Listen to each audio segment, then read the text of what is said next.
midsummer, the Great Flood of '93 covered large areas of the Midwest.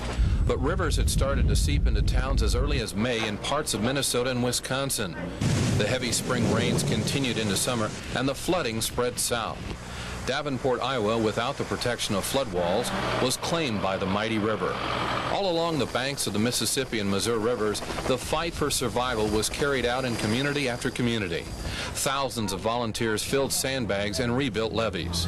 Everybody's been just wonderful. We've had people out here that don't even live out here sandbagging and really putting their hearts into it, and it kind of helps. It doesn't take away the hurt. But the water kept on coming. Small river towns were swallowed up. Over 54,000 people were forced to evacuate and leave behind homes and belongings. It's just terrible. I just wish this was over with. Damn, I didn't want to cry. It's just horrible. The rain lasted for most of the summer. The reason? The jet stream during a normal summer is positioned in Canada. But during June and July, the weather pattern became stagnant across the nation. The jet stream took a strong dip across the northwest and northern plains. A strong Bermuda high was established over the southeastern states.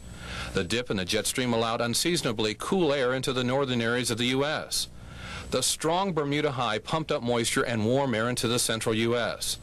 The convergence of cool air and warm air created ideal conditions for the heavy, repeating rains in the central plains and the Midwest. The rains led to massive flooding, and the floods in turn caused economic havoc. All river traffic was halted from St. Paul to St. Louis. Thousands of acres of farmland were flooded and crops ruined.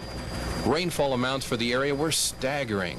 Skidmore, Missouri received over 25 inches of rain, while Worth County reported nearly 30. The human tragedy was immense. Over 48 people lost their lives, and damage was estimated at $10 to $12 billion. The long-term prospects for the river areas are not good, as the ground is saturated and spring rains could lead to a new round of flooding.